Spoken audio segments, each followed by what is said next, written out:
Hey guys, Topher here with the Nerd Filters Battle Blog, bringing you episode 1 of Topher's Rants. This is going to be a non-regular series on the channel whenever I feel the need to vent. Before I totally get into the subject, I'd like to give a quick shout out to Izadeptic. He posted a video yesterday called Stupid American Questions Asked to an Englishman that I was able to participate in. I had a great time doing it, of course, and it turned out really super good. So check it out if you have time, and throw him a subscription. That would be great. I'll put a link in the description, of course.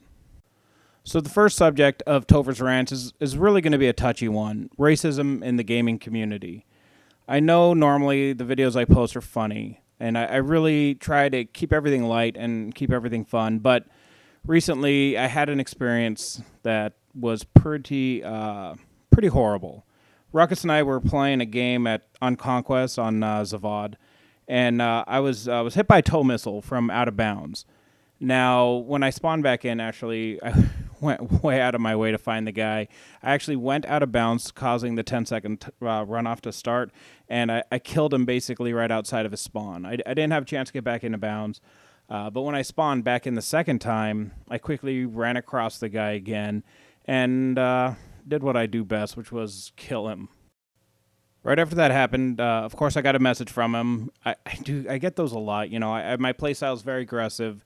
I do a lot of teabagging.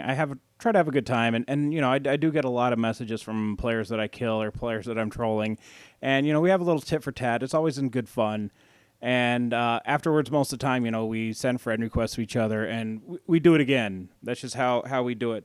But this one was a little different. It started off. My first message was pretty eloquent. It just simply said douche. And, you know, I really love doing that. And so naturally, I had to respond to him. And I do it all the time. And, you know, like I said, I just try to have fun. So I responded with haha, the bitch that camps OB or out of bounds thinks that I'm a douche. I knew this wasn't going to be very well received, but the message I got back was quite shocking. And he said, dude, anyone can play the game how they please. OB, nigger, that's my base. Get over it, faggot. Now go blow your sister and get laid one day instead of playing this game all fucking day. Obviously, that was a little harsh, you know, that the old phrase, that escalated quickly. That's definitely how I felt after getting that message. After I sent him a couple messages, basically calling on his gameplay and also, you know, calling him a racist, he attempted to justify such a hateful use of the words, explaining 2 and 4 means dick, you nigger. And if you know what the definition of nigger is, you would actually know it's not racist. Only a racist acts upon a word. You are old news, dude. And on he went. Now, maybe it's because I'm old. And I mean, I'm old. You know, most of my kids are around the ages of most of the viewers of the channel. And I just find this behavior absolutely, positively inexcusable. I cannot fathom ever in all of my days, for any reason, ever using such a word, especially over a fucking video game. Honestly, it is people like this that make it difficult to break the stereotypes that we face as gamers. You know, as an old guy, a lot of my friends are the same age, and when they find out I play video games, they look down on me. And they look down on me, you know, because people look down on video game players, but also because there's such a negative stereotype to being a gamer. We're looked upon as immature, very reactionary, and it really doesn't help us when we use this kind of behavior. You know, my son plays a lot of Call of Duty, and we don't play video games in this household away from each other. So everything that happens in front of the whole family. And, you know, I use bad language. My kids understand that. They know I'm having a good time. But everything that they do, they have to justify to me and to their brothers and to their sister. So they have to be careful on what they say. And now I've heard his television being on when he's not in chat and he doesn't have a headset on, and I've heard the kind of language that's used. And that's what the stereotypes of gamers are based upon. parents like me hearing what other gamers are saying to each other. Now, obviously, there's a sense of good time, but there's also a line that we can't cross. And it really bothered me that this dude crossed it. You know, I kind of went after him for a little while. I just gave up and I blocked the guy. And that's probably what should have done from the beginning. But I think I need to explain to you who I am and where I come from, and how racism has affected my life. And it really, honestly, it goes back to for generations and who my whole family is.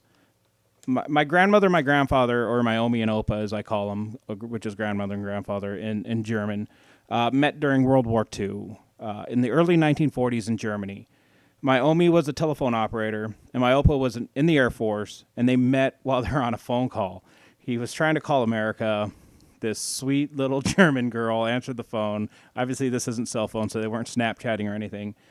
And they decided and they agreed to meet each other, in a big square. And they just told each other, what they were going to be wearing. And my Opa told Naomi that he was going to be a black man dressed in a Air Force military outfit, or uniform, excuse me. And she said that she's just going to be a little German girl with red hair wearing a red scarf. And they actually lied to each other what their name was. And my Opa said that his name was Pat, and my Omi said her name was Trudy. And until the day that my Omi passed, they actually called each other Pat and Trudy, and because that's how they met. And I just found that completely sweet. So they met. They got married almost immediately. If you ask me, not my family. I think a little hanky-panky went on, and they decided to get married. And then, obviously, because it was the 1940s and through the 50s, 60s, and into the 70s, they faced a tremendous amount of racism. And it's not just, the racism that you would have expected them to face, but it was racism from their family. Obviously, my Omi, being German in that time, her family was heavily involved in the Nazi Party. And obviously, they weren't too accepting of her marrying a black man. And my Opa's family actually had a huge problem with my Omi as well. And in fact, they called him an Uncle Tom, and they made him an outcast from the family. And if it wasn't for the fact that my Opa continued to drive and purchase Fords, which sounds kind of strange, they would have completely have shunned him. Now, back in the good old days, Ford was one of the few companies that paid black workers fairly. And so the black community really supported Ford. And if you drove anything else, you're basically nothing. Now, the interesting thing that it wasn't actually until the 1980s that my Omi's family had any contact with her at all. One of my strongest memories of my childhood is walking down the long hallway at my grandparents' house. On one side of the wall, my Omi had pictures of her brothers, her father, and her uncles in full Nazi regalia. And they were staring across the hall for eternity, staring at my Opa's family. And it really, it was kind of like the what my family was all about. It was about being different from each other, but being strong enough to see the similarities.